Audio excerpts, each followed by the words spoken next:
क'क्राझार जिल्ला दतमानि हारिमु फोथाराव बनसुआ साननैनि हाबाफारिजों खुंगा सिटी बोसोरसालिया जथुम्माखौ खुंनाय जायो। बनसुनि खुंफुंनाय गेवलां मेलावनो गाहाय आलासि महरै अल पार्टी हिल्स लिडार्स कन्फारेन्सनि आफादनि आफादगिरि एबा रिटायार्ड आइएएस जन इंटी काटारा बाहागो लादों। ओनसोलनि दैदेनगिरि आरो गोबां सुबुंफोरनि बाहागो लानायाव पद्मश्री बान्था मोननाय डक्टर मंगल सिंह हाज'वारिया बनसुनि गेवलां मेलाव गुवारै बिबुंथि लाखिनानै बेखेवना होयो। जथुम्मानि हाबाफारि बादियै फुंबिलिनि समाव बनसुनि फिरफिलाखौ बिरहोनाय आरो मुंख्लंफोरनो बिबार बावनाय हाबाफारिखौ खुंनाय जायो। फरायसा आफादा जेब्ला 2022 नि 7 फेब्रुआरियावहाय जोङो बड'लेण्ड मेट्रिक सेमेट्रिनि मुंख्लंफोरखौ मान बावनानै बिबार बावनानै जोङो दाफुंसारदों।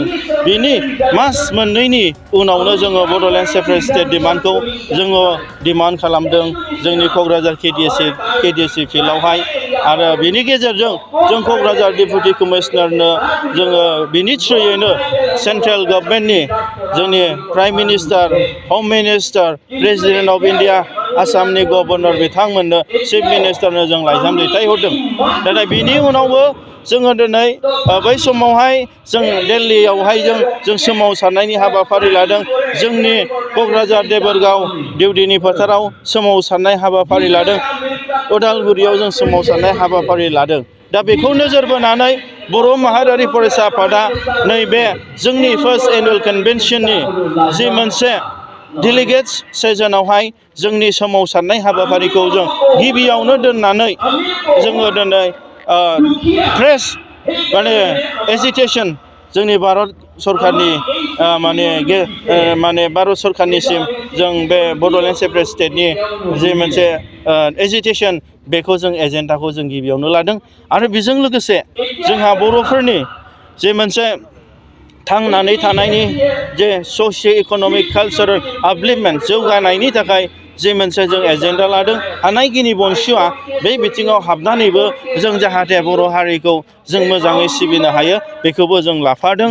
आरो बेजों लोगोसे जोंनि इउथ एम्पावारमेन्ट जोंनि लाइमोनफोरनि सोलोंथाइनि सायावबो बनसुआ जि हायो जों एसे सहाय होनानै जोंनि फैबाय थानाय जोंनि गथ' लाइमोनफोरखौ निउ जेनेरेसननि सेंग्रा सिख्लाफोरखौ जोङो हिस्ट्रिकेलि जोंनि कनस्टिटिउसनेलि लिगेलि जों बिथांमोनखौ जों गियान होनो हायो नामा, उइजडम जों होनो हायो नामा, बे हाबाफारिखौबो जों लाफादों। आरो बेजों लोगोसे जों ट्राइबेलफोरनि गेजेराव जों इउनाइटेड जानानै जों ट्राइबेलफोरजों ज' जानानै जोंनि ट्राइबेल इस्यु, बर'नि इस्यु, जोंनि आसाम ट्राइबेलफोरनि इस्युनि सायाव जों जयैनो दिल्ली फारसे आवगायनानै भारत सरकारनि गेजेरजों जों सावरायनानै बिथांमोननि गेजेरजों जोङो नांनानै माबा मोनसे थांनानै थानायनि जों अबस्था लाबोनो हायो नामा, बिनि थाखायनो जोङो दिनै बे एजेन्डाखौबो लादों। दा बे हाबाफारिखौ नोजोर बोनानै जोंनि कार्बिनि दैदेनगिरि, बारग' बिटिसिनि प्रिन्सिपाल सेक्रेटारि, क'क्राझारनि डेपुटि कमिशनार बारग' आरो दानि chairman all party hills lidars कन्फारेन्सनि जन इंटी काटार सार, बिथाङा जोंनि हाबाफारियाव मैखोमै बिथाङा बाहागो लाफैदों। आरो बिथाङाबो सम सम जोंखौ गावसोरनि हाबाफारियाव बाहागो लानायाव खोब लेंहरो। दा जों बेखौनो नोजोर बोनानै जों जाहाथे जों इउनाइटेड जानो हायो ट्राइबेलफ्रा। आरो बेजों लोगोसे जोंना गार'लेण्ड बिग्रा गार' स्टुडेन्टस लिडार टुरानि टेंसाकजि ममेन बिथाङाबो फैनानै जोंजों मैखोमैनो बाहागो लादों। आरो जोंनि बर'फोरनि लं स्टान्डिं डिमान्ड बड'लेण्ड सेपारेट स्टेट बिनि सायाव बिथांमोना जोंखौ जेब्लायबो सापर्ट होगोन होननानै, सै खालामगोन होननानै जेब्लायबो जों नांथाबनानै जोंनि हाबाफारियाव बिथांमोना सहाय होबोबाय थादों। बे हाबाफारिनि गेजेरजों जि जों मोनसे बनसुआ जाथि सिबिनाय, जाथि जौगानाय आरो बर' हारिनि मोनथाय भारत सरकारनि जि मोनसे जोंहा प्रभिजन थांनानै थानायनि बिनि सायाव जों सावरायदों। जोङो गोदान मोनसे मेम'रेन्डाम एबा माखासे डिमान्ड जों बे प्रग्रामनि गेजेरजों जों बानायनाय जायाखै। खिन्थु जोंनि बडि, सेन्ट्रेल बडिखौ जोङो फुल फ्लेजेड दाफुंनायखौ बे हाबाफारिखौ जों साक्सेसफुलि बिराद मेहेर गोनांजों जों खालामनो हादों।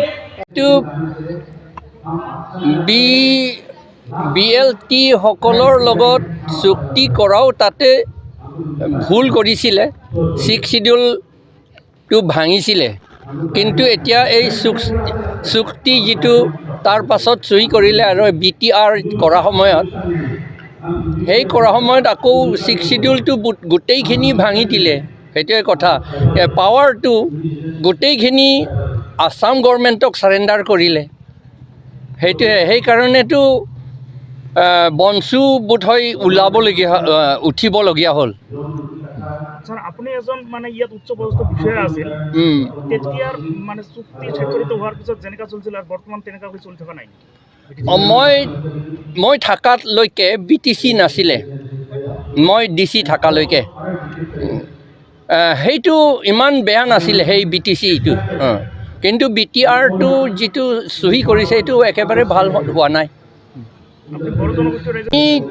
আহ্বান জনোৱাটো যিমান আমাৰ ট্ৰাইবছ মানুহ আছে, BTC ভিতৰতো বড়ো আছে, ৰাভা আছে, গাৰো আছে আৰু হাজং আছে বোধহয়, আৰু আমাৰ কাৰ্বি আংলঙতো বড়ো আছে, কাৰ্বি আছে, অন্য জনজাতি আছে।